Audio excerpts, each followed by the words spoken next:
Olá pessoal, boa tarde. A gente vai começar mais um Target Talks. Hoje a gente vai falar sobre Fashion Wall, direito da moda. Vou esperar a nossa convidada de hoje, a doutora Beatriz Genaro. Hoje nosso tema é bem diferente, né? Os impactos no direito da moda e sustentabilidade. A gente vai falar um pouco de propriedade intelectual e Fashion Law. Vamos esclarecer exatamente o que quer dizer Fashion Law com a nossa especialista aí, a Beatriz Genaro. Obrigada por quem já está entrando, uma ótima tarde. Espero que hoje seja tranquila a nossa live, sem muitas intermitências, que esse é o segredo do ao vivo, né? A gente já vai começando. Boa tarde, meninas. Stephanie, a Roberta, todos aí que vão participar dessa nossa live de hoje. Já já a gente vai dar início. Só esperando a Beatriz entrar. Acho que ela ainda não entrou.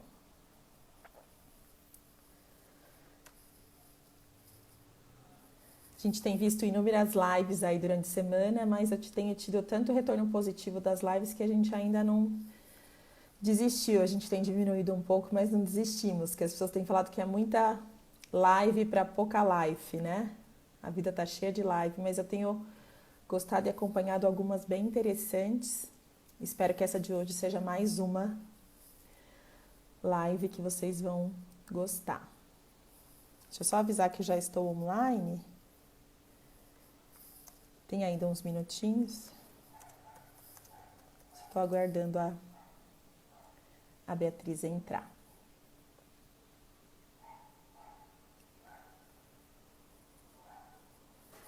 Olá, Beatriz, bem-vinda.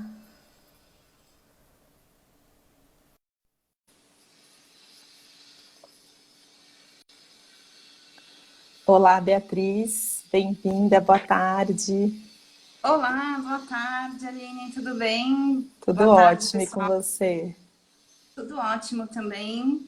Tá bom, não tá dando retorno não, Estou, não precisa colocar fone não, tá bom. estou muito feliz em dizer que aqui na Moca a internet resolveu funcionar hoje. É, tem parado um pouquinho, né? A Sim, sua tá imagem complicado. não tá super clara, ela tá um pouquinho, meio um pouquinho embaçada, levemente. Não sei se as pessoas estão vendo assim também. Vamos ver, o pessoal dá um feedback. Para mim tá tudo bem, tá tudo nítido, tudo claro, mas eu não sei se vocês conseguem me ouvir. Ouvir tá ouvindo Eu, perfeitamente, tá super bom. tá ótimo. Obrigada por ter aceitado o nosso convite, né? A gente está no nosso 36º Target Talks. Então, só para a gente alinhar no seu público e para o meu, né? O Target Talks a gente faz há 2 anos já, Beatriz, e a gente sempre discute temas que podem vir a gerar conflitos, né? Então, esses temas que podem ser resolvidos por meio de mediação ou de arbitragem, ou temas, discussões necessárias para um alinhamento de expectativa dos nossos públicos, que é bem também misto, como o seu, é bem multidisciplinar, os nossos públicos. Então, a ideia de trazer você aqui, até por um desconhecimento meu, a gente tem uma grande amiga, a Camila, em comum, né? E ela dizia que a gente tinha que se conhecer e foi muito legal. A gente está muito feliz de ter você aqui no nosso 36º para falar sobre um tema super novo. Tem muita gente me mandando mensagem, Beatriz, falar o que ela vai falar sobre Fashion Law, né? Então, eu queria que você mesma se apresentasse, a Beatriz pela Beatriz, que eu acho que fica mais informal aí. O que você tem feito aí? Então vamos lá, que difícil se auto-apresentar, né? Vamos lá. Mas se Primeiro faltar, de eu tudo, complemento. tá bom.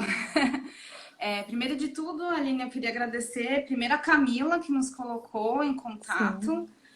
A Camila acompanha meu trabalho há muito tempo. Eu tenho até um agradecimento especial a fazer, porque quando eu comecei a estudar o Fashion Law, que a gente vai falar, né, que as pessoas acreditam muito que o Fashion Law é um monte de advogada modelo, né? Que a gente vai dar dicas de como se vestir, poses, enfim, não é nada disso. E a Camila foi uma das pessoas que acreditou nessa minha empreitada, acreditou muito, inclusive quando eu me predispus a escrever sobre o tema, que nós temos o livro, né?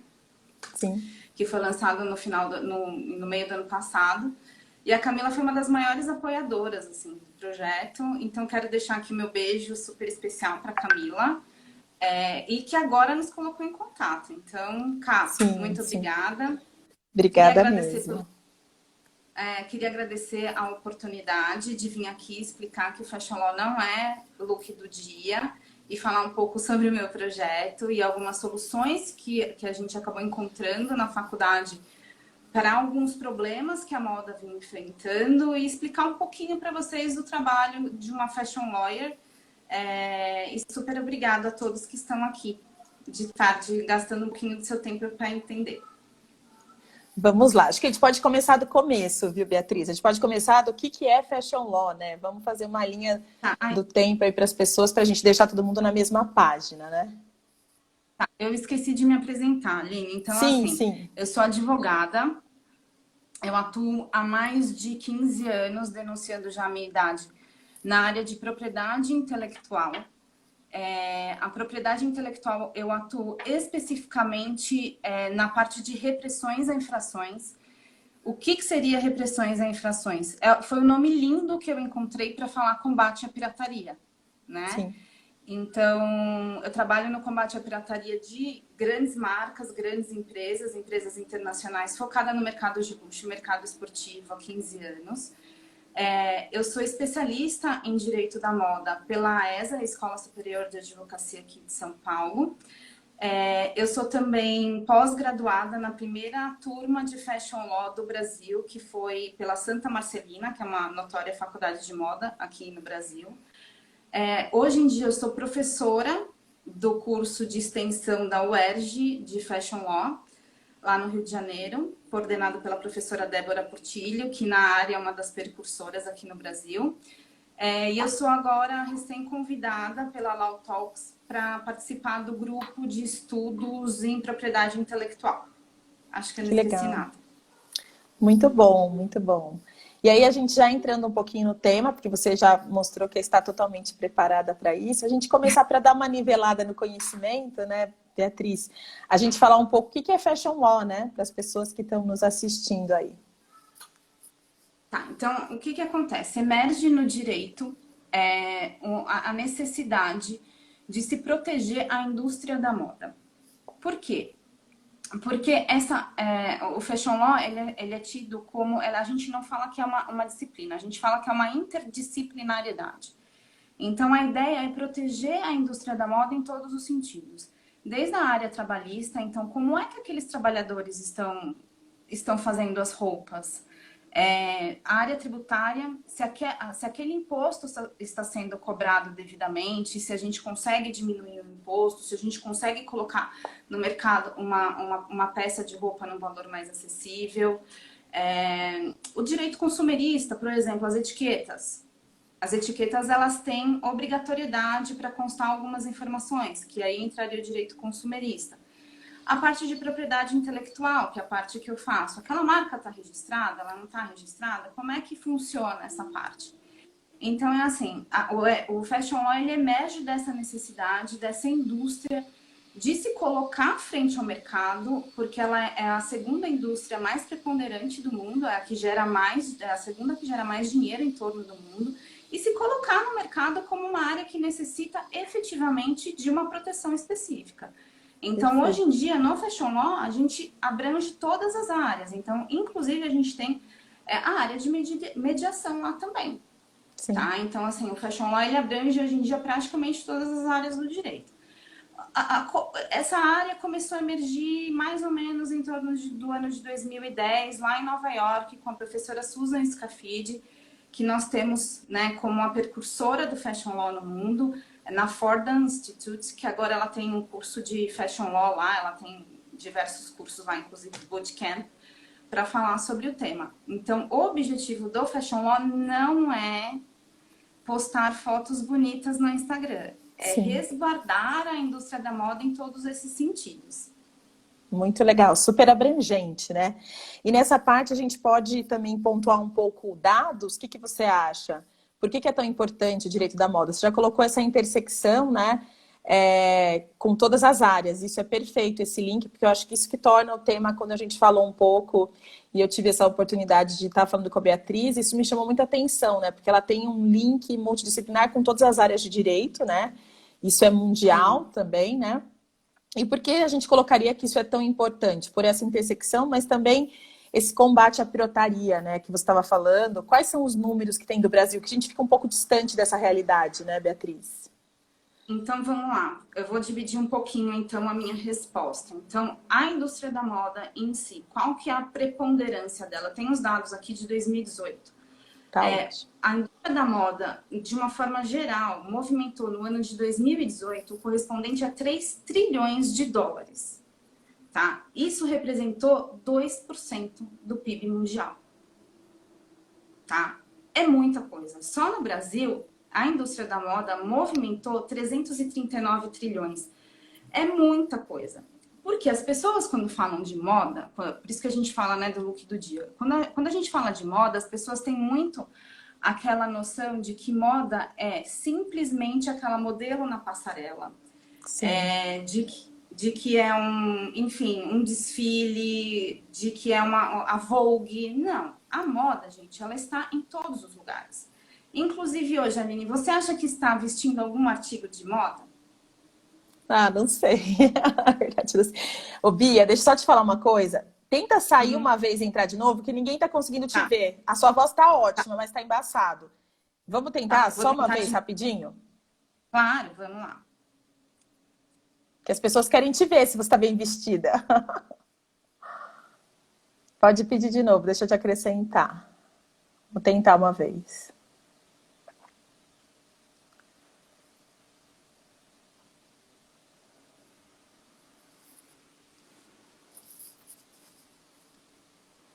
Que pergunta, hein? Parece que eu saí bem na hora que ela me perguntou se eu estava vestida com uma roupa de moda, né, gente? Não foi sacanagem, não. É que a imagem não estava boa mesmo.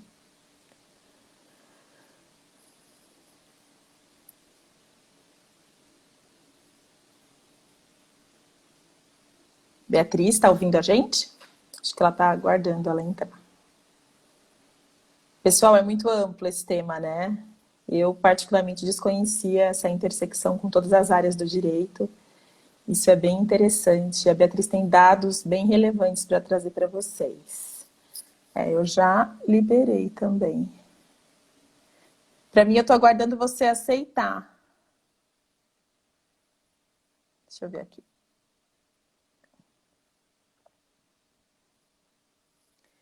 Pronto. Acho que agora vai. E agora tá bem, né? Tá ótimo, bem melhor. Que bom. Então, não estava dando para te ver, estava dando para ouvir, mas estava tudo embaçado. Tá ótimo. Aline, fala a verdade, saída estratégica à direita, hein? Uma pergunta aí. E eu cortei, foi isso. Eu acho que não sei, na verdade. Eu pensei hoje, falei, eu tenho que ir super na moda, porque a Beatriz vai falar alguma coisa para mim. Então, veja só, a questão é, todo mundo, todos os dias, veste um artigo de moda. Sim. A moda, ela tá desde aquela meia que você usa na sua casa. O que acontece? Por que, Beatriz? Mas teve um estilista que fez a minha meia? Não, simplesmente por trás daquela sua meia, por trás da sua roupa de cama, por trás da sua toalha, existe toda uma indústria que está preparada para isso. Então, a gente tem as costureiras, a gente vai ter uma empresa legalmente formalizada para costurar, para distribuir aquilo, para vender aquilo.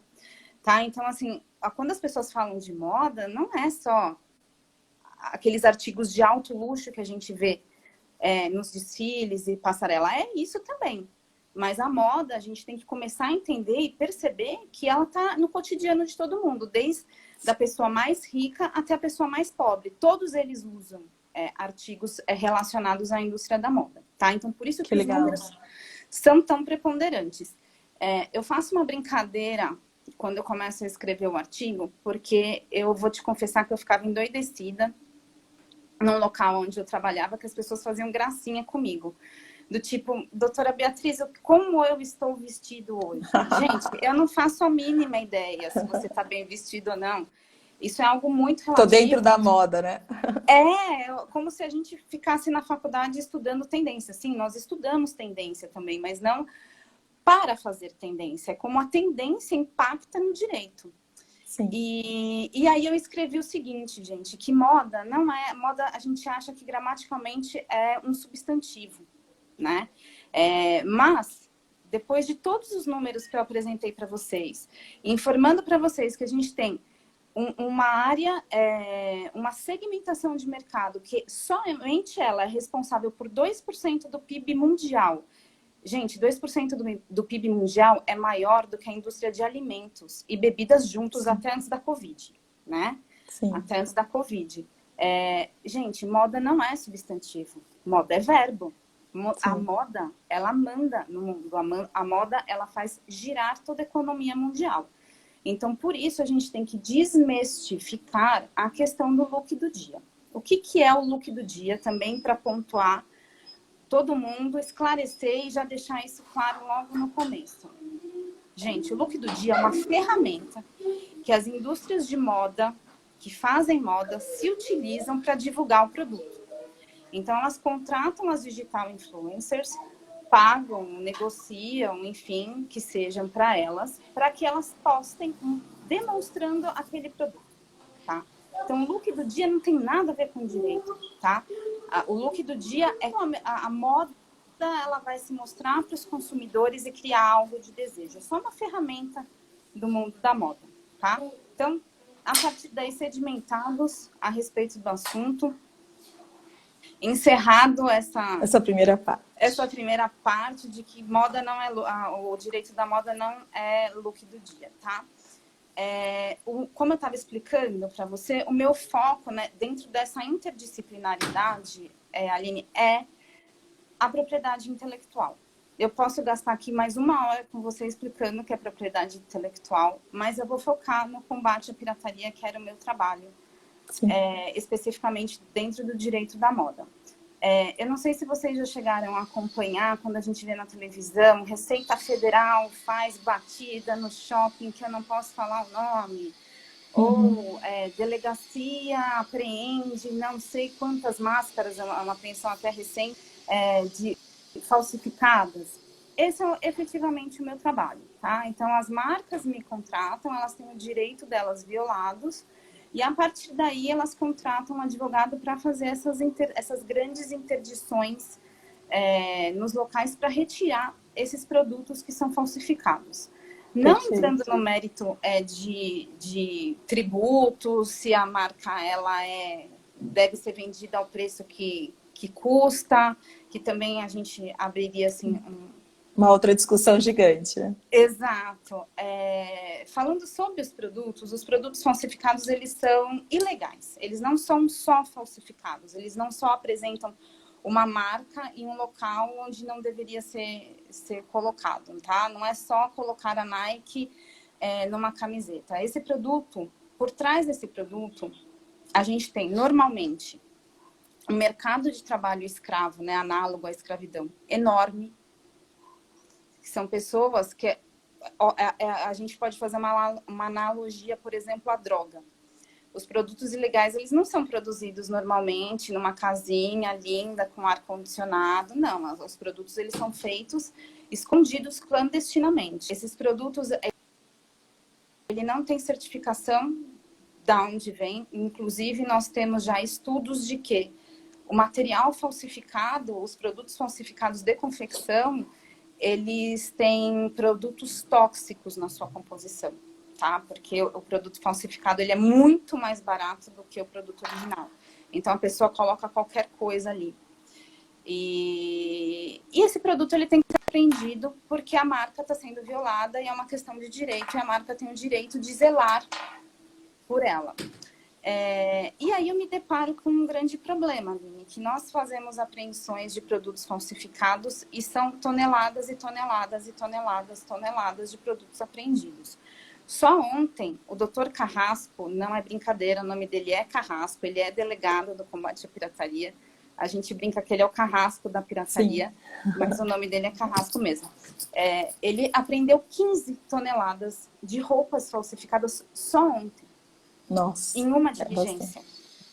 É muita coisa. Então, você pode imaginar, ao longo de um ano, quanto é de produto que são apreendidos. Tá? É muita coisa.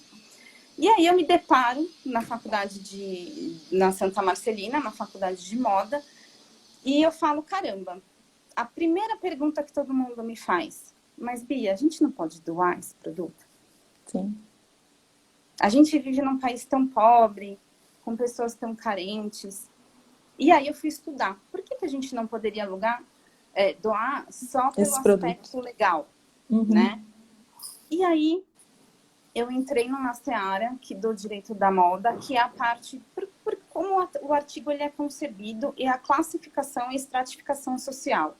Então, se eu dou um produto falsificado, é como se eu classificasse aquela pessoa justamente como algo menos. Entendi. E faz todo sentido, né? Exato. Então, vamos lá. Aline, se você compra... agora eu vou perguntar. Tá. Se você compra um produto de luxo ou um produto de marca, você quer se destacar daquelas pessoas que usam aquela monte de roupa não posso falar o nome da loja, mas enfim, daquelas marcas de departamento que tem no shopping, que tem quilos e quilos de roupas iguais. Você concorda que se você compra uma roupa, por exemplo, numa loja mais cara, você quer uma distinção de todas aquelas outras pessoas que compram naquela loja de atacado, né? Com um monte de roupa igual. Se você faz uma roupa falsificada, é justamente baseado nesse desejo... de cópia, não, copiando, né? Isso. Exato, é baseado nesse desejo. Então, se você doa uma roupa falsificada para alguém, você está demonstrando para ela especificamente isso. Você tem que ficar nesse nível de sociedade. Então, socialmente, eu não acho possível. É ruim. Tá. É péssimo, né? Então, o que eu comecei a estudar? Como é que a roupa ela é tratada? Como é que nós temos essa parte, como é que a gente poderia fazer uma doação dessa roupa? Como é que eu posso transformar o tecido em alguma coisa legal? E a partir daí eu comecei a estudar e percebi também que aqui no Brasil a gente tem uma associação que se chama Fashion Revolution. Quem gosta desse tipo de sobre a sustentação, é um excelente canal. E ele trata muito da sustentabilidade, mas num canal muito além. Ele trata da sustentabilidade antes da roupa ser produzida. Tá? Então, quem fez a minha roupa?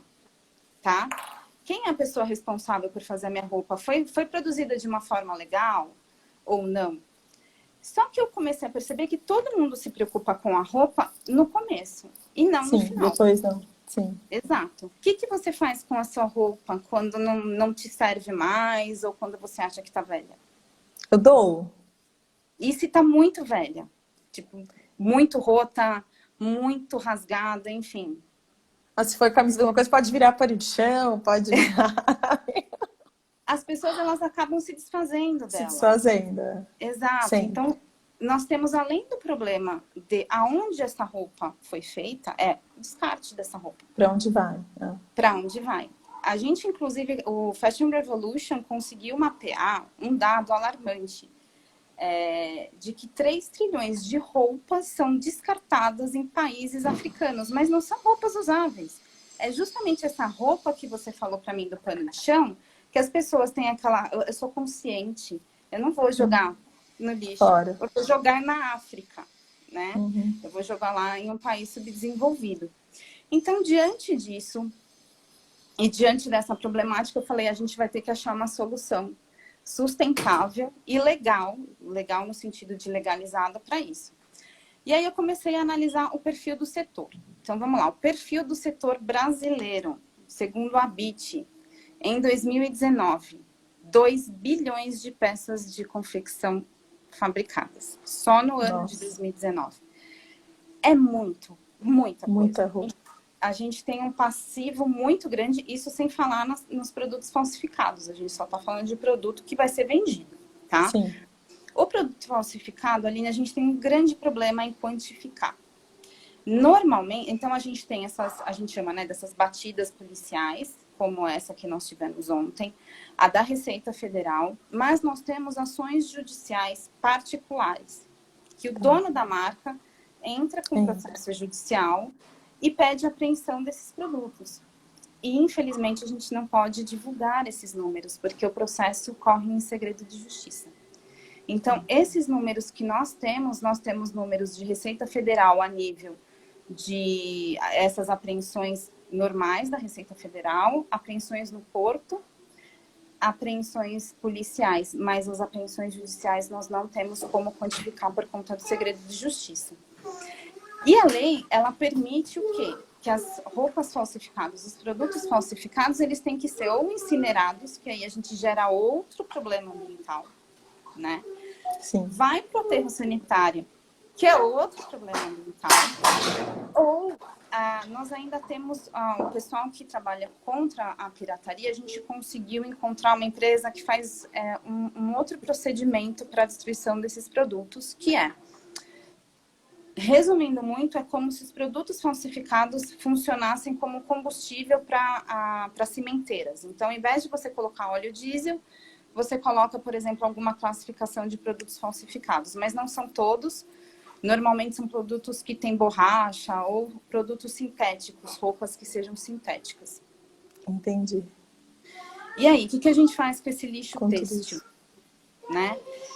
Essa é a ideia do tema do livro, é a sustentabilidade a longo prazo. Então, o que acontece?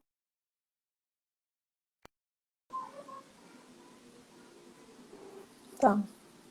Como?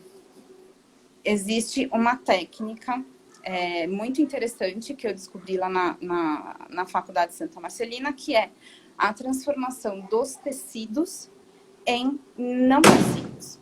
Como é que funciona isso? O tecido, não me pergunte nome técnico, gente, lembrando que eu sou advogada. É uma advogada. Não sou designer. Mas o tecido ele é formado por uma trama, que ela é mais ou menos isso daqui, não sei se vocês conseguem ver. Sim. Né? Então, são um fio na vertical e um fio na horizontal. Esta é uma trama normal de um produto de confecção. Todos os produtos, eles são assim. O que diferencia um produto do outro é se na horizontal vão 2, 3, 4, 20 fios e na horizontal também. Essa técnica que nós estudamos, que poderiam ser aplicadas tanto para produtos falsificados como para produtos, por exemplo, que não são mais utilizados, é a desfibragem. O que é a desfibragem? Você abre essa trama, que a gente está falando aqui com uma máquina especial, você abre essa trama e você transforma aquele fio que era longo, porque essa trama é feita através de uma fiação. Você transforma em fios bem curtinhos, eles não passam desse tamanho. E você, depois, através de um outro processo têxtil, acaba aglutinando esses fios. Você coloca um sobreposto ao outro e aglutina eles. E aí o tecido ele é um pouco grosso, tá? Ele pode ser usado pela indústria automotiva e ele também pode ser usado para doação. Ele pode ser como se fosse uma manta para doar para pessoas em situação de rua. Então essa muito é interessante. Muito interessante. Tem uma pergunta aqui que eu acho que vai um pouco ao encontro disso, né? Que como pensar do ponto de vista do meio ambiente para validar essas doações. Na verdade, ela até vem um pouco do momento anterior que a gente estava falando, mas eu acho que pelo que você falou, não é possível a gente validar essas doações por todo o risco que tem, né? Então, assim, a gente tem N fatores. Eu acho que ela está falando de doação de produtos piratas, né? Apreendidos. Isso. Né? Uhum. Pelo que eu entendi, foi isso. Sim. Se não for isso, vocês me corrijam, por favor. O produto falsificado, ele tem N fatores problemáticos aí. Então, por exemplo, maquiagem. Maquiagem, a gente sabe que já foi encontrado até asa de barata em laudos de maquiagem falsificada. Produtos têxteis. Ele pode apresentar algumas toxinas. Inclusive, na China, já foi mapeada que algumas cidades, agora não vou me lembrar especificamente o nome da cidade, os mananciais foram completamente contaminados por indústrias de artigos de jeans, que na hora de Nossa. tingir, de fazer o tingimento do jeans, os mananciais acabaram sendo completamente contaminados. Então, você pode imaginar o tipo de tinta que é utilizada para fazer esse produto falsificado. Os tênis, por exemplo, que todo mundo fala, né? Que teve uma época aqui no Brasil que nós tínhamos tênis de alta performance que eram altamente desejáveis. Assim, foi uma febre na pirataria. Todo mundo queria ter o tênis de molinha, né? Todo mundo queria ter. Gente, perigo para porque o original ele contava com todo um estudo técnico para entender como é que ele ia suportar o peso que o joelho fazia perante o pé e ele tinha todo um sistema de amortecimento e o falso era um bloco puro de plástico. Sim. Entende? Então, assim, como é que a gente vai acabar doando um produto nessas condições? E fora que 100% dos casos o produto falsificado não atende à legislação consumerista. Ela não apresenta as etiquetas que devem apresentar, não tem normas e especificações técnicas. São produtos normalmente clandestinos, que são feitos ali à margem da legislação. Então, infelizmente, a gente não tem como doá-los, né? Então, por isso que a ideia é desenvolver, como eu posso explicar, alternativas para que esses produtos tenham um descarte ambiental menos impactante. Sim. Porque eu acho que a única saída é essa, tendo em vista que você pode colocar uma pessoa em risco, e ainda que seja uma pessoa em situação, porque eu acho que o ponto que gera um pouco de, não indignação, mas um pouco de consternação das pessoas é que tanta gente sem roupa, sem tênis, sem acesso a isso, e a gente descartando, né? Mas pode causar um mal maior, como você colocou, né? Exatamente. Então é melhor que seja feito dessa forma e vire cobertor, se for o caso, como você colocou, que há essa possibilidade, né? É um mundo bem diferente esse, né? E muito interessante, viu? Estou gostando muito disso. Que outros dados que você tem para nos trazer sobre no Brasil, se as marcas, essas marcas que você atua, elas podem ser internacionais e podem ser nacionais também, né? Sim, a gente não tem... Eu só queria falar um minutinho, eu gostei bem da hora que nós estávamos falando aqui do direito do consumidor, que a minha professora, Juliana Domingues, entrou, espero ter feito bonito, viu, professora? Que hoje em dia ela é secretária nacional do direito do consumidor aqui no Brasil, da Senacom. Então, queria mandar um super beijo para a Ju, espero ter correspondido às expectativas dela. Nós também temos a parte de combate à pirataria ligada à Senacom. Então, essa parte de sustentabilidade que nós temos hoje em dia, nós temos vários projetos.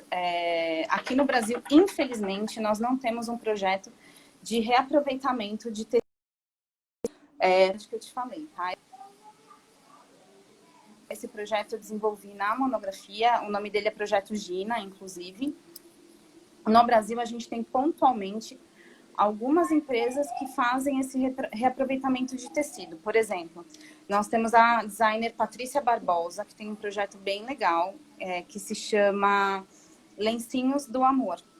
Ela é uma designer, ela produz toda a coleção dela e todo o tecido que sobra, ela produz um lencinho.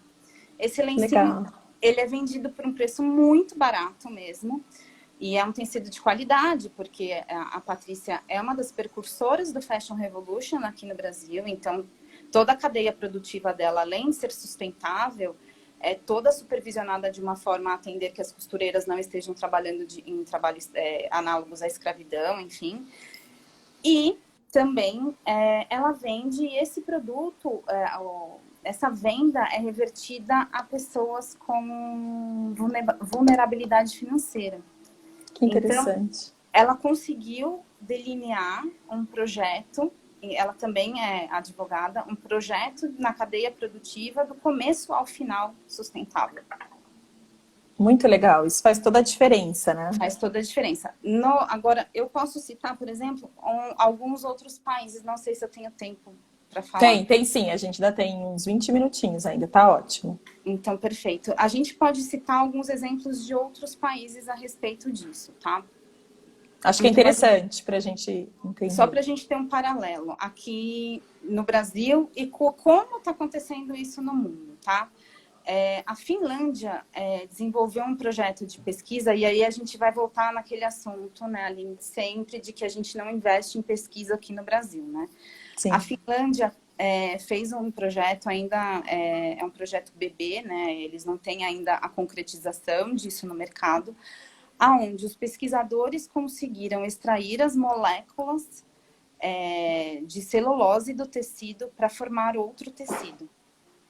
Então, eles pegam aquele tecido que seria descartado no aterro sanitário e, a partir de um processo químico, eles conseguem fazer com que, sem desfibrar, que nem eu tinha, né, explicado para vocês, ele acaba transformando em fio novamente, tá? É um projeto, assim, você pode imaginar, então, o quão legal seria se a gente não precisasse descartar tudo isso que a gente tem de passivo têxtil no Brasil, né? Tem um outro projeto que é um projeto ibérico, que é um projeto português e espanhol, que é a Dasirtex, o nome da associação. Eles se juntaram em Portugal e em Espanha para fazer a coleta desses produtos de confecção. Aí você vai me perguntar, meu Deus, imagina o trabalho que isso vai dar. Acho que travou um pouquinho dela. Voltou, foi bem rápido. Tá. O trabalho que isso vai dar, né? Você mora em prédio? Moro. No seu prédio tem um container de lixo orgânico e coleta seletiva? Sim. É exatamente a mesma coisa. Tá, que legal. Então, eles colocaram em diversas cidades da Espanha e diversas cidades de Portugal, eles colocaram diversos containers falando, deposite a sua roupa que você não use mais aqui. Que legal. Tá? O projeto tinha uma meta para, não é terminar, mas fazer um balanço. Na Europa eles fazem muito isso, eles não colocam um anual, né? Eles colocam um período de tempo maior para fazer um balanço. Esse projeto tinha o objetivo de arrecadar, reciclar 490 milhões de quilos até esse ano. Mas eles não vão conseguir cumprir por causa da Covid. E como é que eles fazem essa reciclagem lá? É que eu não consigo mostrar a imagem para vocês, mas chega a ser assim, chocante o site deles. Porque como é que eles fazem? Eles colocam todos esses produtos nesses containers, os produtos são enviados aos galpões, e nesses galpões eles são separados por tipo de produto, viscose, algodão, se é tecido sintético, por cor. E aí eles são separados, tirado, né? Etiqueta, metais, zíperes, botões, qualquer tipo de coisa que não seja tecido é removido. E aí eles fazem a reciclagem de todo esse tecido pelo processo de desfibragem. Aqui no Brasil, a desfibragem, o processo final para costura, né, dessas fibras que são apostas, são feitas por rolos compressores muito quentes. Para você ter uma ideia, lá na Europa, eles possuem uma forma de costura por jato de água quente. Nossa, de tão avançado que está. Super legal. Lá eles têm até um nome, eles chamam de trapeiros, né? É a pessoa responsável por recolher os trapos. Sim. Né? Que legal. Então, assim, eles estão muito mais além. A gente não consegue, eu não sei quem é de São Paulo, mas aqui em São Paulo a gente tem duas regiões muito famosas pelo comércio de produtos de confecção, que é o Brás e o Paris. E lá a gente tem diversas confecções produzindo o dia todo, e a gente não consegue nem que eles joguem no lixo o excesso daquela produção. Você vê... Que absurdo. Exato. Produto jogado na rua, resto de produção jogado na rua, inclusive entupindo bueiros. Então, assim, a gente está a quilômetros de distância de ter um projeto... De tudo isso, né? De tudo isso, exatamente. Mas na Europa já é uma realidade. Eu não Tem uma pergunta aqui, pode deixar que eu pego para você. Que poderia nos falar um pouco sobre propriedade intelectual das marcas? Como que funciona? Eu imagino que é como funciona a propriedade intelectual das marcas. Como proteger, como fazer. Adoro. Então, assim, a propriedade intelectual, para vocês entenderem, nós temos uma divisão. Eu vou ser bem... Vou falar de uma forma bem simples, procurar não usar o juridiquês aqui para não complicar Sim. muito. A propriedade intelectual, ela é dividida em propriedade industrial e direito do autor. Então, quando a gente fala propriedade intelectual, é algo muito maior do que a marca. A marca, ela está ali separadinha na parte que nós falamos de propriedade industrial. A propriedade intelectual, ela cuida muito do direito do autor. Então, o que é? E a parte de softwares também, que aí já fica, para não complicar, o direito do autor. Sim. O que é o direito do autor? Os livros, por exemplo, as obras de Sim. arte, tá? É algo que a pessoa fez que é muito personalístico a ela, que é intrínseco. Por isso que a gente fala na lei e quando a gente vai falar de propriedade intelectual, eu gosto de usar a palavra paternidade. Por quê? Porque a pessoa realmente pegou algo que já existia no mundo e transformou aquilo para algo muito próprio. Então, eu peguei, por exemplo, o que eu estou vendo aqui, diversos prédios, um céu azul muito lindo, e transformei com o meu olhar em algo muito próprio, que seria a minha obra de arte, por exemplo. A propriedade industrial, ela já é algo que é palpável para a indústria. Então, eu vou transformar isso que eu vi, eu enxergo aquela realidade, mas eu vou ganhar dinheiro com aquilo. Eu vou transformar aquilo em uma marca, eu vou transformar aquilo em uma patente, eu vou transformar aquilo num desenho industrial. São alguns dos institutos da propriedade industrial, cada um tem as suas normas específicas, mas o mais utilizado é a marca. E por que a marca? Pelo prazo, ter também um pouco mais, não é mais fácil, mas ele é um pouco mais tangível para a indústria. A patente, a gente usaria a patente para algo muito mais específico. Por exemplo, patente de medicamento. É algo muito mais específico. A gente tem uma formulação química, a gente tem, ou se não, algo ligado à engenharia. O desenho industrial, a gente pode falar de forma. É a forma do produto, a forma... Por exemplo, eu vou pegar aqui para mostrar para vocês esse copo. Existe o copo, mas esse daqui ele tem todo um formato diferenciado. A marca não, a marca ela já abrange nomes, ela já abrange figuras, ela já abrange algo tridimensional que seja altamente diferente no mercado. E a marca também, nós temos a marca que é escrita e a marca que tem o desenho junto. Então, vamos citar aqui alguns exemplos. A marca Nike. A marca Nike, ela tem a marca escrito Nike. Você vai pegar ali o seu produto da Nike e vai estar escrito Nike. Aí você vai olhar, o seu produto ele não tem aquela forminha que parece um certinho. Uhum. Aquele certinho é uma marca figurativa. E nós temos também aquela marca que é o certinho junto com a marca Nike, que é uma marca mista, tá? E a tridimensional, que é uma classe especial, é um pouco Mais complexo. Complexa, como eu posso dizer? É emblemática, assim, a gente gera um pouco de discussão, mas a gente tem, assim, algumas marcas que são consideradas tridimensionais, que são marcas, que são objetos tridimensionais que são tão famosos que viraram uma marca. Por exemplo, tem um vidro da Chanel, voltando ali, puxando a sardinha de novo para o mundo da moda, tem um vidro da Chanel, que é do Chanel número 5, que ele foi um vidro emblemático. Na época que todo mundo... Exato, numa época que todo mundo usava perfume, Coco Chanel foi lá e desenvolveu um vidro completamente diferente de tudo que a gente já tinha visto anteriormente. Então, esse vidro ele é considerado uma marca tridimensional. Que legal. Tem uma outra pergunta, que como está esse mercado nesse momento de pandemia, né? E aí elevou um pouco também para o lado de modelos, né? Tem modelos também que entram nesse Fashion Law. Eu acho que eu vou até mudar um pouquinho a pergunta. As modelos também fazem parte desse Fashion Law? São contratos diferentes? E aí como está o mercado nesse momento? Tá.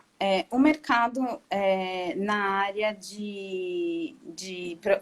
da moda. O que está acontecendo? As empresas elas têm que se reinventar. Inclusive, é uma excelente pergunta, porque aí eu já vou dar uma dica aqui para vocês. Todas as empresas elas têm que se reinventar. A gente sabe bem que o brasileiro é muito reticente a fazer tudo em casa, né? Home office era algo assim muito moderna. Impensável, né? Impensável. Trabalhar com contratos na internet era algo também inimaginável. Assinatura digital, a gente também não pode nem mencionar. Todos esses paradigmas hoje em dia estão sendo cobrados. Assim como todas as outras indústrias, a indústria da moda desaqueceu um pouco, em que pese a gente já ter notícias de que grandes estilistas estão produzindo roupas virtuais. Que legal. Roupas virtuais para continuar a ostentação no Instagram. Mas a gente tem toda essa parte de reinvenção, as pessoas estão se utilizando muito de mídias sociais para divulgação dos produtos, e a gente vê um aquecimento da indústria nesse período, agora, né, que a gente já está em quarentena, já tem mais em torno de 2 meses, a gente já está conseguindo desmistificar a venda pela internet. Então, nós temos notícia de que muitas indústrias, principalmente aquelas lojinhas menores que não tinham nunca investido nesse mercado virtual, retomaram as vendas e de uma forma bem bacana, até porque os produtos diminuíram muito de preço. Então, hoje em dia, você vê na indústria da moda até 90% de desconto em roupas e acessórios em geral.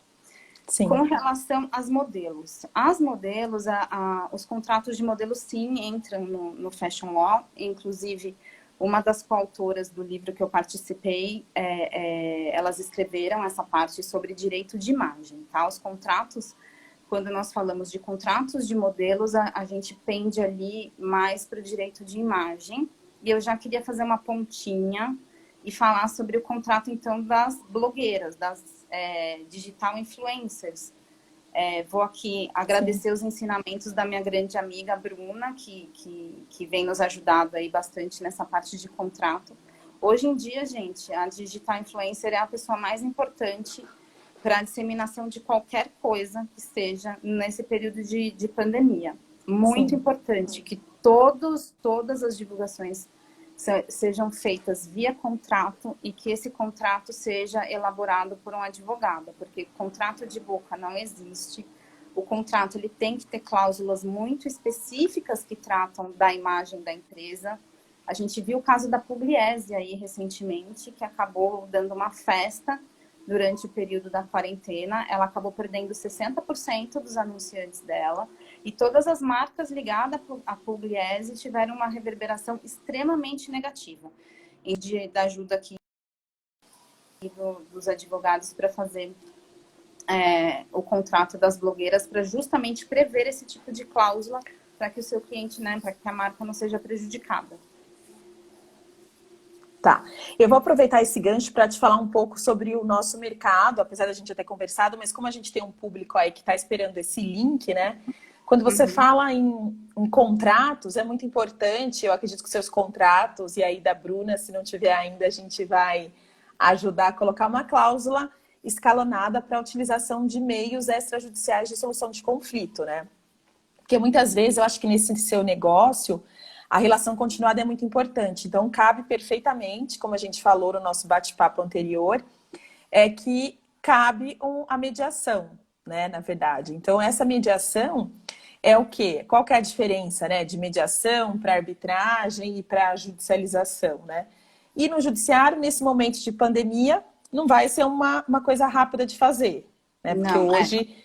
E a gente deveria até ter um bom senso hoje para deixar o judiciário julgar o que realmente for necessário, quando coisas da saúde, algumas coisas, remédios, essas coisas que são mais viáveis, né? E aí eu acho que cabe muito bem esse link com mediação, porque no seu caso, normalmente, essas ações são sigilosas, se elas correm até na justiça, são sigilosas. E na mediação a gente consegue atender vocês com celeridade, os mediadores são capacitados pela lei de mediação, então as câmaras, como no caso a Target, a gente é credenciado no tribunal, né? Então a gente tem uma câmara física e online. Então, para a gente, esse momento de pandemia, esses últimos 60 dias, a gente conseguiu presenciar como os mercados se ajustaram muito rapidamente, porque, como você falou, as pessoas têm resistência, mas elas estavam prontas, porque a tecnologia está aí. Sim. Né? Então, muito rapidamente, eu trouxe algumas empresas já no bate-papo aqui, também fora das lives, que a gente tem visto que esse é o novo mundo. Né? Sim. Então, nesse novo mundo, onde a gente cabe? Então, para a gente também fazer esse link com vocês. O direito da moda, como a gente falou, cabe perfeitamente, né? Eu acho que faz uma ponte super relevante, né, com essa sua situação. Essa era a consideração que eu queria ver. Tem só uma pergunta aqui antes de você falar. Como uma grife se protege de plágio quando é muito reconhecida e se diferencia pelo desenho e estilo de suas roupas? Há como patentear? É a pergunta do Fábio. Ó, Fábio, assim, a gente... Na sua pergunta, você conseguiu falar praticamente todos os institutos de Sim. propriedade intelectual. Em Sim. uma pergunta só, maravilhoso. Que ótimo. Plágio é uma coisa, registro de marca é outra. Não, vamos combinar uma coisa aqui entre nós, primeiro de tudo. Não existe patentear a marca, tá? Sim, sim. A partir de hoje, todo mundo que está aqui não vai falar nunca mais que vai patentear a marca. São coisas completamente diferentes, tá? A gente tem um plano, sim. Essa ideia dos especialistas em propriedade intelectual é um plano antes de chegar na pirataria. Porque, normalmente, a gente contrata, né, os profissionais de marketing para deixar aquela marca com as pessoas com muito desejo daquela marca. E é aí que vem também a pirataria. A gente precisaria delinear os institutos. Então, eu vou proteger, por exemplo, o meu desenho, eu vou colocar ele como direito autoral, ou eu desenvolvi um tecido que ele esquenta e esfria, então eu preciso patentear esse desenho. Ou Sim. eu vou fazer uma marca, porque eu vou colocar ali um logotipo em um determinado local da minha marca. Então, assim, para que haja essa proteção da grife, e é muito interessante você usar a palavra grife, né, que vem ali, que quer mostrar mesmo aquele requinte, aquele poder da marca, a gente teria que analisar efetivamente o que o cliente quer, o que você quer proteger, qual que é o seu produto. Então, para a gente poder entender, porque assim, é o que eu te falei, né, em uma pergunta só, a gente conseguiu misturar todos os institutos. Eu só queria também mandar um beijo para o Adriano, que entrou aqui, gente, ele me carregou no colo. Ele que me explicou toda essa parte de trapeiros e como funciona a desfibragem no Brasil. Super beijo para você, Adriano. Obrigado. Tem muita gente aí que tá super... Tem lotado, mas a gente tem que falar já, que o tempo tá super curto já. Você acha que... Fala, pode falar. Sobre a mediação, gente. Eu queria repisar as suas palavras. Gente, o judiciário não vai dar conta. Tá? Assim como nós temos vagas limitadas na UTI, o judiciário não vai dar conta. Então, assim, o que eu tenho indicado, alguém aqui me perguntou como é que faz para resolver esses conflitos. Gente, mediação, no momento, é o melhor caminho para tudo. Não é só para a indústria da moda. Você não conseguiu chegar num acordo para pagar o seu aluguel? Gente, se você entrar... vai agora. Assim, vai demorar muito para resolver e você vai tirar o lugar de uma pessoa, por exemplo, que está tendo problema com plano de saúde que não quer aceitar a internação dela porque está com Covid-19. Então, assim, a gente tem que pôr a mão na consciência. Eu não estou indicando nenhum cliente a judicializar absolutamente nada nesse momento. Sim. E depois, gente, vamos pensar no depois. Hoje a gente está aqui trancafiado em casa. E amanhã? Eu estimo que até o final de dezembro, até o final do ano, a gente não consiga ter uma solução breve no judiciário para absolutamente nada. Sim. Então, assim, a minha indicação, alguém perguntou, desculpa, não vou lembrar o nome, qual que é a solução? Mediação. Para tudo, tá? Não só para a indústria da moda. Aluguel, e é importante só a gente destacar que, como a gente está vivendo esse momento de pandemia, pela teoria da imprevisão, todos os contratos sem entrar judicialmente vai ter que negociar. Então, pode negociar numa câmara credenciada ao tribunal. Tem várias câmeras lá, é só entrar no seu tribunal do seu estado, que a gente tem muita gente de outros estados. Entrar lá, ver as câmeras credenciadas, você vai ter um título executivo, vai ser mais rápido, mais barato e ainda vai ajudar os outros, né? Que eu acho que é uma questão, como você colocou, de cidadania, né? Eu acho que vai até para uma coisa maior, né, que isso. Que hoje em dia a gente tem que pensar no próximo, né? Porque senão a gente não vai sobreviver. Tem uma outra pergunta, tudo sobrecarregado? Concordou? Você já respondeu uma pergunta aqui. Eu acho que é só uma visão sua se você acha que tudo isso vem para ficar, considerando inclusive que podia ser mais barato as roupas vendidas online. Sim, né? Eu acho que é esse momento online, né? Acho que é mais dessa linha de E aí, você, se tivesse que dar alguns cuidados para pequenos empresários aí, eu vi algumas pessoas de pequenas confecções, como uma Tenho advogada boas fashion dicas. law. Deixa Tenho algumas boas dicas. dicas. Depois a gente Vamos tem lá. aí, você pode compartilhar também seu Instagram, que eu sei que você também faz bastante live. Dá uma dica aí de advogada agora de fashion law para os pequenos, que eu acho que é quem está sofrendo mais, né? Eu acho que a gente pode focar, Beatriz, nos pequenos. Qual que é a sua dica? E a gente está caminhando para os 3 minutos finais, mas vamos lá, que dá tempo. Então, sendo muito breve, eu tenho um projeto com uma amiga do Fashion Law e nós estamos fazendo lives toda terça e quinta, depois das 19 horas, para abordar temas em que as pessoas têm dúvidas, mas, por exemplo, não têm condições de pagar um advogado. Então, a gente já teve uma pessoa para falar do INSS, direito tributário, contratos. O IG é Fashion Law Lives, depois a gente deixa aqui para vocês um template bonitinho. Quem tiver interesse pode adicionar a gente lá. O meu perfil pessoal é Beatriz Fernandes Genaro, tudo junto, sem ponto, sem nada. E a minha dica é, gente, negociar e cuidado para não cair nas armadilhas de juros abusivos. Sim. E todas as armadilhas relacionadas ao direito do consumidor. Então, você tem, sim, direito a rever os seus contratos. Sim. Você não pode pagar... De cancelar os contratos sem multa, né? Exatamente. E de cuidado que, assim, eu tenho muita recorrência de pequenos empresários aos juros abusivos que eles estão pagando. Se alguém tiver alguma dúvida, que eu não sei se ainda tem algum tempinho, pode entrar lá no meu perfil e que a gente explica essa questão toda dos contratos que podem ser cancelados sem multa. Obviamente, Aline, a gente precisa dar uma analisada no contrato antes para verificar que as cláusulas comportam. Sim. E cuidado, muito cuidado com o que vocês assinam. Eu acho, sinceramente, eu tenho muita convicção de, assim como a gente passou pelo período renascentista, depois da peste negra, eu estou aguardando o período renascentista 2, que nós vamos passar não só nas artes ou na indústria da moda, como na indústria em geral. Eu acho que o home office veio para ficar.